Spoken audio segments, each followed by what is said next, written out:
दोस्तों कहानी की शुरुआत होती है और हम डेल नाम के आदमी को देखते हैं जो इस कहानी का मुख्य किरदार है। दोस्तों डेल प्लायमाउथ नाम की एक जगह पर रहता है और वो कुछ आए हुए टूरिस्ट को मछली पकड़वाता है जिसके बदले उसे कुछ पैसे मिलते हैं और आज भी दोस्तों वो यही सब कर रहा होता है। दोस्तों जब वो टूरिस्ट मछली पकड़ रहे होते हैं तो तभी वहां पर एक ऐसी मछली हाथ लग जाती है जिसे डेल बहुत समय से पकड़ना चाह रहा था। ये सब देखकर वो टूरिस्ट गुस्सा हो जाते हैं पर डेल को अब कोई फर्क नहीं पड़ रहा होता। ऐसा होते ही वो टूरिस्ट डेल को पैसे देने से इनकार कर देते हैं जिस बात से ड्यूक बहुत गुस्सा करता है क्योंकि उसको अपने बच्चों की यूनिवर्सिटी की फीस भी भरनी थी। फिर दोस्तों डेल उससे वादा करता है कि वो उसे पैसे दे देगा। इसके बाद दोस्तों डेल अपनी गर्लफ्रेंड डायना से मिलने जाता है जहां पर डायना उसे कुछ पैसे देती है और फिर वो एक बार में जाता है। वहां के बार टेंडर से डेल हर बात शेयर करता है और उसे कहता है कि कल मैंने फिर वो मछली देखी।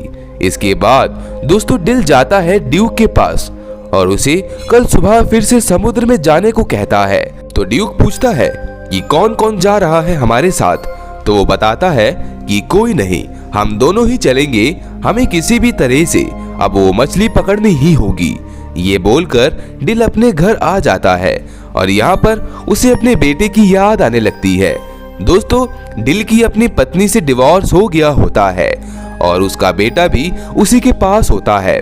अब अगले दिन ये दोनों समुद्र में जाते हैं जहाँ पर पूरा दिन मेहनत करने के बाद भी उन्हें वो मछली नहीं मिलती। फिर डेल ड्यूक को कहता है कि तुम मेरे लिए मनहूस हो, जब से तुम्हारी पत्नी मरी है तब से तुम्हारी किस्मत ही खराब हो गई है। ये सब सुनकर दोस्तों ड्यूक यहाँ से चला जाता है। ऐसा डेल ने इसलिए किया ताकि ड्यूक ये काम छोड़कर दूसरा काम पकड़ ले। इसके बाद रात होने पर डेल बार जाता है। बारटेंडर उसे कहता है कि उस मछली को पकड़ने की जिद तुम छोड़ दो। इसी बीच यहाँ पर कैरन नाम की लड़की आती है जो डेल की एक्स वाइफ थी। वो डेल को बोट के पास ले आती है और उसे कहती है कि जिस आदमी से मेरी अभी अभी शादी हुई है वो अमीर तो है पर अच्छा नहीं है, वो मुझे मारता है और बिल्कुल खुश नहीं रखता। तो मैं चाहती हूँ कि हम दोनों मिलकर उसे मार दें। मैं उसे मछली पकड़ने के बहाने यहाँ पर ले आऊंगी और फिर हम उसे मिलकर मार देंगे। इसी तरह से अगली सुबह होती है और हम डेल को समुद्र में देख पाते हैं जहाँ पर उसे अपने बेटे की आवाज आती है और एक पल के लिए वो तो उसका चेहरा भी देख पाता है। यहाँ से हमें पता चलता है कि डेल और उसके बेटे के बीच में कोई कनेक्शन तो जरूर है। दूसरी तरफ कैरन का पति जो उसके पास आ जाता है और उसे टॉर्चर करने लगता है। वहीं डेल जो एक शॉप से फिशिंग का सामान ले जाता है जहां पर वहां पर मौजूद एक लेडी डेल को बताती है कि कल कैरन के पति ने कैरन को बहुत पीटा और फिर भी कैरन ने उसे कुछ नहीं बोला। तभी डेल भी यहाँ से बिना कुछ बोले चला जाता है। अगली सुबह जब डेल समुद्र में जाता है तो वहां पर कैरन और उसका पति फ्रैंक आता है जो उसे कहता है कि मैंने सुना है तुम मुझे यहाँ पर फिशिंग करवाओगे। तो डेल कहता है कि नहीं, किसी आदमी को अकेले समुद्र में ले जाना यहाँ का रूल नहीं है। तो फ्रैंक कहता है कि पैसों के आगे अच्छे से अच्छे रूल झुक जाते हैं और डेल को पैसे देकर कहता है कि कल तुम मुझे लेकर चलोगे। इसी बीच यहाँ पर एक अनजान आदमी डेल के पास आता है पर तभी डेल भी यहाँ से अपनी बोट लेकर निकल जाता है। अगली सुबह दोबारा जब डेल अपने काम पर आता है तो यहाँ पर कैरन अकेली आती है। तो डेल उसे कहता है कि मैं उसे सिर्फ फिशिंग कराने ले जाऊंगा, मैं उसे मारने वाला नहीं हूँ। तो कैरन कहती है कि नहीं तो वो हमें मार देगा। इस बात का बिना जवाब दिए वो यहाँ से चला जाता है। कुछ देर बाद जब ड्यूक और डेल फिशिंग करने समुद्र में जाते हैं तो इस बार उनके साथ फ्रैंक भी होता है जिससे डेल पूछता है कि आपके कितने बच्चे हैं। तो वो कहता है कि मेरा सिर्फ एक ही बेटा है, वो भी बस पूरे दिन कंप्यूटर पर लगा रहता है। अगर वो लाइफ को लेकर सीरियस ना हुआ तो मैं उसे मार दूंगा।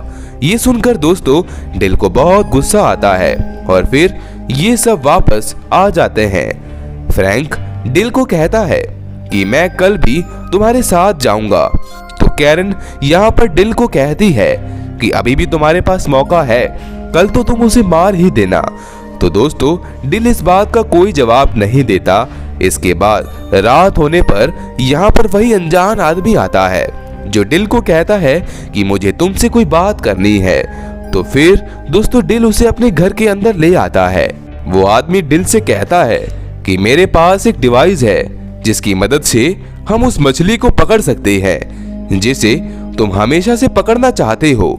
तो डिल कहता है कि इसमें हमारी जान भी जा सकती है। तो वो आदमी बताता है कि यह एक तरीके का गेम है जिसे किसी बच्चे ने तैयार किया है। तो तभी दोस्तों यहाँ पर डिल का शक उसके बेटे पर जाता है। अगली सुबह दोस्तों हम देख पाते हैं कि डिल जो अलार्म के टाइम से पहले नहीं उठ पाता, उसे ऐसा फील हो रहा होता है जैसे वो सच में किसी गेम में है। दोस्तों डिल खुद ही देख पाता है कि जो कोई भी उसे मिलता है वो बस उस मछली के बारे में पूछता है। वहीं दोस्तों हम कैरन को देखते हैं जो सुबह उठकर देखती है कि उसके पति फ्रैंक को किसी ने बहुत ही बेरहमी से मारकर घायल कर दिया होता है। और फिर दोस्तों हमें ये भी पता चलता है कि फ्रैंक को और किसी ने नहीं बल्कि ड्यूक ने मारा है। ये सब सुनकर दोस्तों उसे बहुत ज्यादा गुस्सा आता है और फिर वो जाकर समुद्र के किनारे बैठ जाता है जहां पर उसके पास वही अनजान आदमी आता है जिससे डिल पूछता है कि ये सब मेरे साथ क्या हो रहा है, मुझे ऐसा क्यों लग रहा है जैसे मैं कोई गेम में हूँ।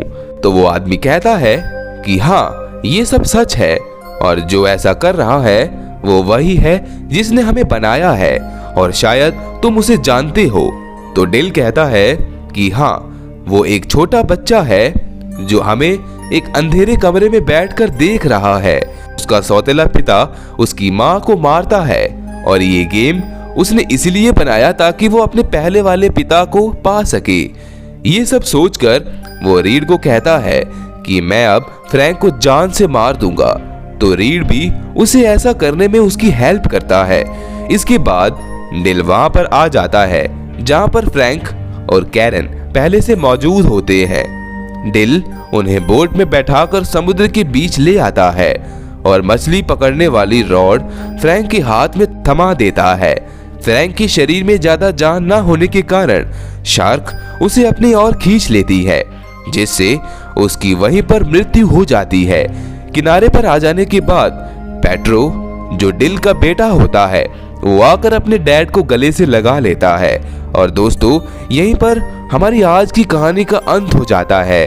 दोस्तों ऐसी और भी सर्वाइवल मूवीज देखने के लिए आप मेरे चैनल हॉलीवुड एक्सप्लेनर प्रेस को सब्सक्राइब कर लीजिए। इस मूवी में सिर्फ इतना ही। मिलते हैं नेक्स्ट वीडियो में। उम्मीद करता हूँ कि आपको ये वीडियो पसंद आई होगी।